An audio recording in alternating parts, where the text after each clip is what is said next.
Hey everyone, my name is Paige and today I'm doing my February wrap-up and March TBR. I read a total of 11 books this month, which was quite a lot considering how short February is, but yeah, they were really good actually. So because I read so many books, let's just jump right into this thing. My apologies in advance if this video looks a little dark. I had planned on filming earlier today, but then, you know, London is London and it decided to start raining, so if I look a little in the shadows, you know why. The first book I read this month was The Child of Iago, and I had to read this one for class and I really didn't enjoy it. Honestly, I just sped through it as fast as I could and I gave it 1 out of 5 stars. The required reading this semester is not very inspired, so I didn't really like this one. The next book I read was actually one that I listened to, and that was The Princess Diaries by Meg Cabot. I don't know why, but every couple of years I decide that, oh, I'm gonna read the Princess Diaries series, and then I get to like book 3 and I'm like, I'm not gonna finish this. I do really enjoy the series. This is like the 3rd time I've read the first book. Anne Hathaway was the one that narrated it, so that was kind of fun. Yeah, I sped through it in like 5 hours or something because it was really short, and I really enjoyed it. The next book I read was one that I got from Fierce Reads a little while ago, and that's The Beauty of the Moment by Tanaz Bathina. I'm never sure how to pronounce her name. Last year I read A Girl Like That, which I love, and this one was really good too. I have to say I liked A Girl Like That a little bit more than this one, but I did give this one 5 out of 5 stars because it was just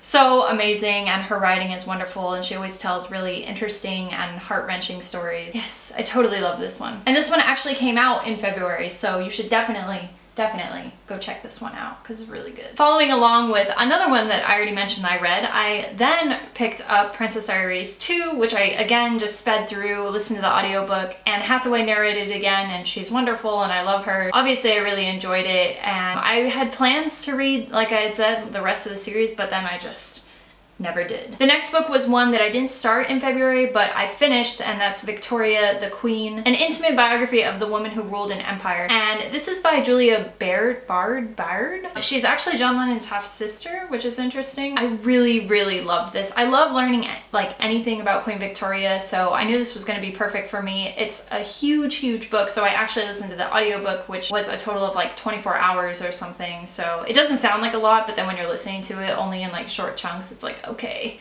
this is taking me a while. But I gave this one 5 out of 5 stars. Really good, really interesting, really factual. I really like how she prefaced the novel with saying that a lot of the literature and research that's been done about Queen Victoria in the past has been written by males and therefore has been kind of skewed to make her seem more like, I don't know, this perfect female ruler, which she wasn't. So I really liked learning about every single aspect of her, which was super interesting. I loved it so much. Okay, so this next one was also one that I had to read for class, and I think honestly it's probably up there in one of my like top 10 of books that I hate that I have had to read for class, and that was The People of the Abyss by Jack London. And oh my god, it was just so bad, like so bad. Obviously I gave this one 1 out of 5 stars, but it was just, oh, it was so awful. I was gonna be really interested to see what my professor was gonna say about it for class, but we didn't talk about it that much, which I was kind of disappointed about, but just know this, I hated it. So after I'd been reading all these horrible books for class, I decided that I was gonna treat myself and read something really fun and lighthearted, and that was Red, White, and Royal Blue. This is by Casey McQuiston. I could be saying that wrong. I gave this one 5 out of 5 stars. Oh my gosh, I loved it so much. Big thank you to St. Martin's Griffin for sending this to me. They sent me an e-arc, and it was just, oh my god, it was so fantastic. I could not stop reading it on the tube on my way to class or work or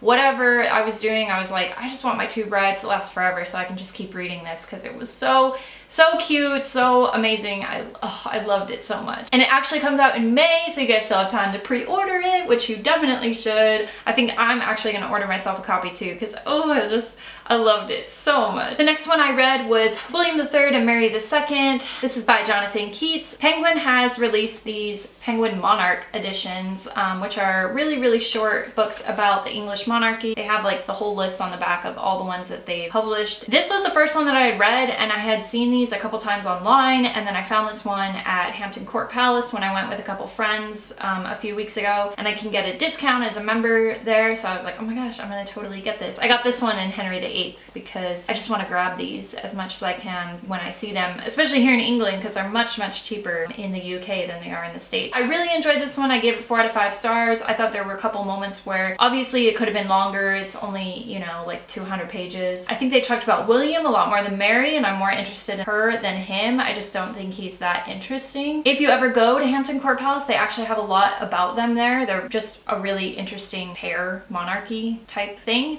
There's also stuff about them when you go take a tour of Parliament. Really, really fantastic to learn about them. I've been obviously obsessed with English monarchy recently, so it was really great to read this. And also many thanks to Michael, my boyfriend, for sending me a couple of these for Valentine's Day, because he knows I'm trying to get the whole set. So that was really nice of him. Thank you, Michael. This next book I read was really, really good, and that's Spin the Dawn by Elizabeth Lim. I was initially just drawn in by the cover, and then I read the synopsis and I was like, okay, I need to read this immediately. So I emailed the publisher, as one does, and I was like, please, please, please, can you send me an ARC? Or I think I requested on NetGalley, actually. I got approved for an e-ARC, read it, sped through it, again, something that I read on the tube a lot, and I was like, oh my gosh, this is just so good. Really fantastic book, comes out in July. You guys should definitely check it out. The next book I read, I have been trying to read more short stories because I'm going to be working on my master's writing project. That's what they call it here, but it's really actually just a dissertation. And I have to write 10,000 words, so it's basically a short story. So my advisor recommended to me that I read some short stories, so I was like, okay, I'll read some short romance stories. So I picked up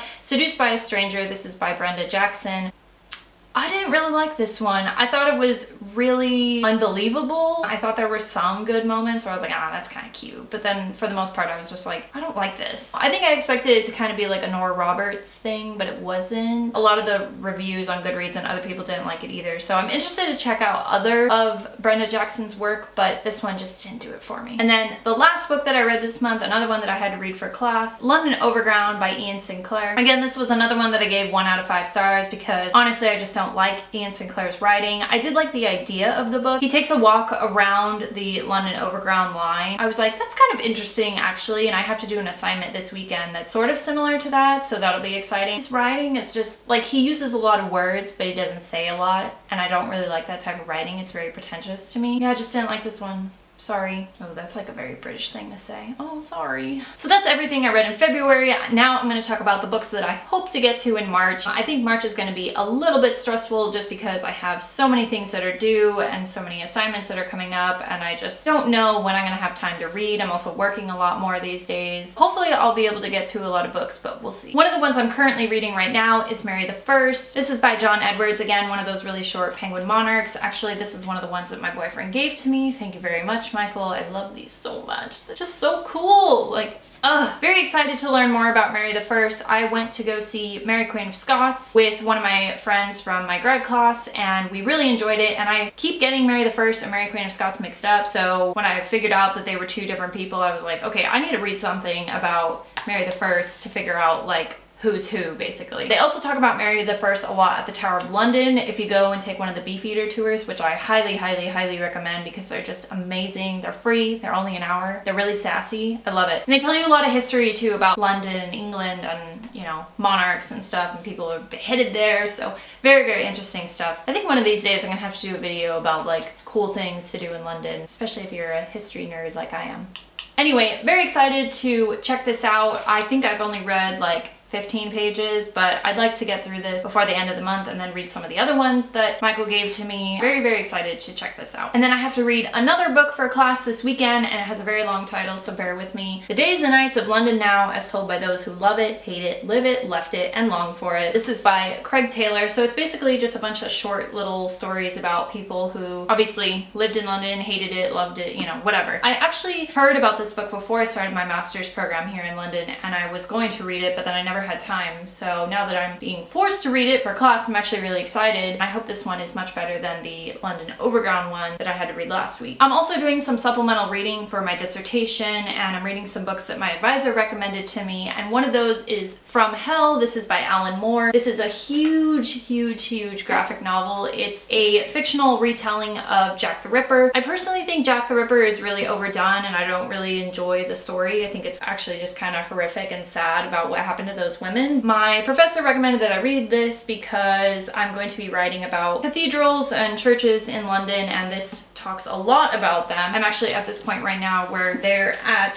St. Paul's, and I really like the drawings that they did of St. Paul's. Otherwise, the story so far is just kind of blech. I don't really like it just because I don't really like Jack the Ripper, and Alan Moore himself is just really bizarre, even though V for Vendetta and Watchmen are genius and amazing, and I love both of those. So when she said Alan Moore, I was like, I'm reading that one first. I hope this gets better. It's quite long, as you can tell. I'm very excited to see what else this holds in store for me. Another one that I'm also reading this month, I actually just started it yesterday, but I have a feeling I'm gonna fly right through it, and that's Elizabeth, The Forgotten Years by John Guy. Again, I'm listening to the audiobook, really loving it. The narrator of it is actually one of the characters from Victoria, that show that I always talk about and love very, very much, and he is also the king in The Crown, abdicated from the throne. I think it's George the Sixth brother? I don't remember his name. Edward? Could be. Anyway, it's that actor that's reading the book, and he's just really fantastic. I like him as an actor. Really enjoying the audiobook. I'm really enjoying learning more about Elizabeth I because I think she's just really interesting, and I don't know a lot about her, so I'm very excited about that too. I think that's all for what I'm going to try to read this month, just because, like I mentioned earlier, things are kind of crazy.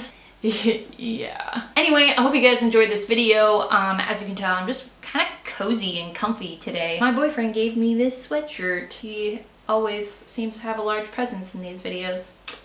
Hey Michael, what's up? I had a really great month, and I hope March has a lot of great things in store as well for me and for you. If there are any books here that you've read before and you really enjoyed, please let me know. Or if there's anything that you're really excited about reading in March, also let me know. I really like hearing what you guys are reading. Otherwise, I will see you guys in the next video. Bye-bye!